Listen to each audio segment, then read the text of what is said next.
Assalamualaikum warahmatullahi wabarakatuh. A'udzubillahi minasyaitonirrajim. Bismillahirrahmanirrahim. Rabbi shrah li sadri wa yassir li amri wahlul 'uqdatam min lisani yafqahu qawli. Amma ba'du. Teman-teman, sahabat-sahabat semuanya, ya, dimanapun kita berada, mudah-mudahan sehat selalu dalam lindungannya. Kita yang menyimak dan yang menyampaikan, mudah-mudahan terjadi amal jariah, amal yang limpahan rahmat, limpahan ampun ya Allah Subhanahu wa taala. Amin ya rabbal alamin. Teman-teman, sahabat-sahabat ya, sekarang sudah memasuki bulan puasa hari ke-22. Nanti hari ke-21. Nanti malam memasuki hari ke-22. Dan fadilahnya sholat tarawih pada malam ke-22 apa saja? Di fadilahnya sholat tarawih pada malam ke-22 yaitu Allah akan memberikan pahala kita itu dijauhkan dari kebingungan, dan kesusahan ketika hari kiamat kelak. Gitu. Jadi Allah akan memberikan rasa kebingungan, rasa kesusahan pada hari kiamat kelak.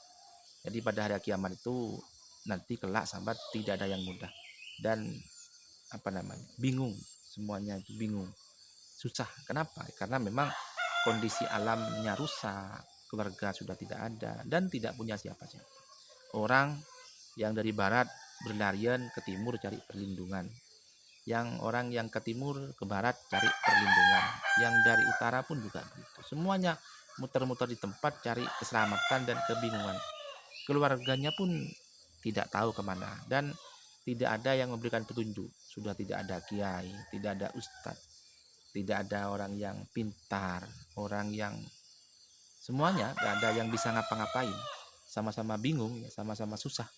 Tapi kalau orang yang sholat tarawih pada malam ke-22 itu Allah akan memberikan kebahagiaan, tidak akan memberikan kebingungan dan tidak akan memberikan kesusahan oleh Allah. Kenapa? Itu akan diberikan pahala pada orang yang sholat tarawih pada malam ke-22. Kelak sahabat, pada hari kiamat itu memang semuanya itu tidak ada yang bisa memberikan syafaat, ya. Syafaat itu apa sahabat? Syafaat itu adalah pertolongan. Syafaat itu pertolongan. Jadi satu-satunya nabi yang bisa memberikan syafaat itulah hanya Nabi Muhammad sallallahu alaihi wasallam. Hanyalah Nabi Muhammad sallallahu alaihi wasallam. Selain itu tidak ada yang bisa memberikan syafaat, itu tidak ada. Jadilah hanya Nabi Muhammad sallallahu alaihi wasallam yang mampu memberikan syafaat Nabi Muhammad. Jadi kelak Nabi Adam, Nabi Idris, Nabi Nuh sampai kepada Nabi 24 itu tidak ada yang memberikan syafaat. Jadi Nabi Adam itu bingung mau memberikan syafaat kepada siapa.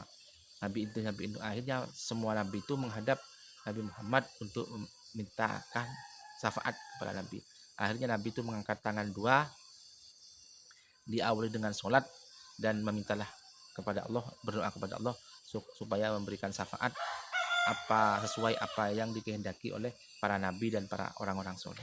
Termasuk Nabi Muhammad juga bisa memberikan syafaat kepada umatnya, kepada hamba umatnya ini, walaupun umatnya sudah banyak dosa. Jadi kelak Rasulullah itu semuanya sudah masuk surga, terus Rasulullah masih mencari umatnya Rasulullah di dalam neraka yang paling bawah, neraka Jahim, dan neraka Jahim itu dicari oleh Rasulullah. Umati, mencari umatnya Rasulullah yang masih punya iman, walaupun imannya itu sebesar biji zarah. Ya.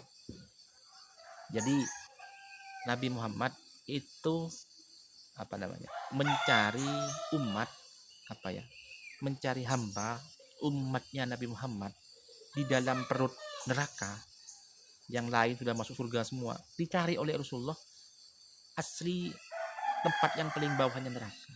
Mencari apa? Mencari umat yang punya iman walaupun kecilnya sebesar biji zarah. Ya. Jadi menurut ceritanya kitab Daqaiqul Ahbar, Daqaiqul Ahbar itu kitab yang menceritakan tentang surga dan neraka. Jadi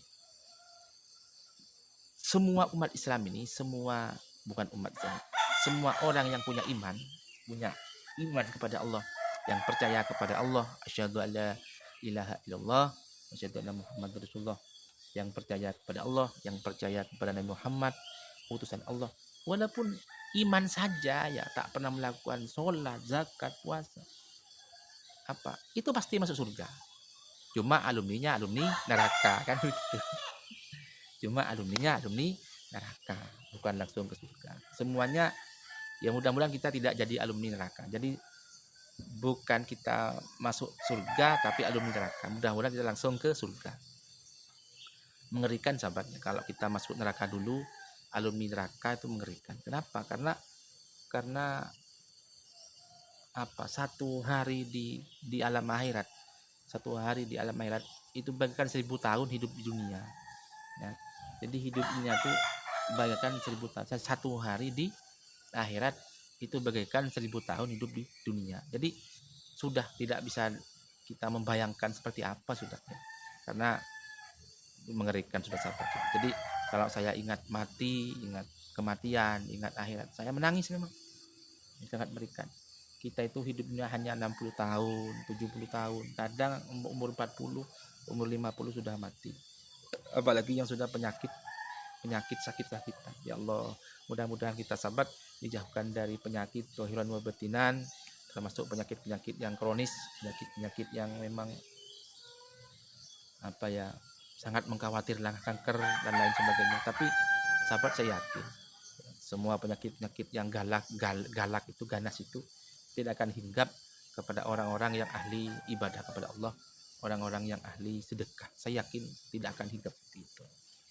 Tidak akan sampai operasi atau lain. Saya yakin tidak akan seperti itu. Kalau orang-orang yang bersujud kepada Allah, orang-orang yang ibadah kepada Allah, dan orang-orang yang ahli sedekah, apalagi ahli sedekah subuh, saya yakin tidak akan Allah itu pasti sayang kepada hambanya, itu akan menyayangi hambanya yang dekat kepada Allah, yang ibadah. Saya yakin. Makanya tidak ada lain sahabat yang bisa kita haturkan kepada Allah selain banyak bersyukur kepada Allah, banyak berdoa, dan rasa syukur dan doa ini ya kita implementasikan kepada ketingkatan ibadah kita. Ibadah kalau kemarin bisa 2 kali, harus kita 3 kali. Minimal istiqomah apa yang bisa kita lakukan. Jadi duha kita istiqomah, sholat kita tepat waktu, tahajud walaupun hanya sedikit, 2 rakaat 4 rakaat lakukan. Sedekah walaupun sederhana ya kita berikan, walaupun hanya 5.000. Walaupun 5.000, tapi kalau sudah menjadi terbiasa, ada enak ketika tidak memberi di masjid, sedekah di masjid, sedekah anak yatim, sedekah ke orang-orang yang 8 itu. Kalau sudah tidak terbiasa sahabat, walaupun uang 5.000 saja malas mau naruh di masjid, itu tidak bisa ya. Coba sudah, mungkin dengan yang mendengarkan video ini dengan kaya banyak uang tapi tidak terbiasa sedekah, mungkin sampean juga tidak akan bisa sedekah. Jadi kalau sampean tidak bisa sedekah, walaupun hanya 5.000, mungkin tidak sempat bersedekah, lupa, tidak sempat, bahkan eman kepada uang yang jumlahnya 5.000. Padahal 5.000 itu bensin 1 liter tidak dapat sahabat. Tapi kenapa kok tidak bisa sedekah? Ya karena nggak terbiasa. Gitu loh. Kalau terbiasa dari sebelumnya, akan terbentuk karakter. Kalau sudah karakternya terbiasa hal-hal yang positif, ya nantinya juga akan hal-hal yang positif akan terbentuk.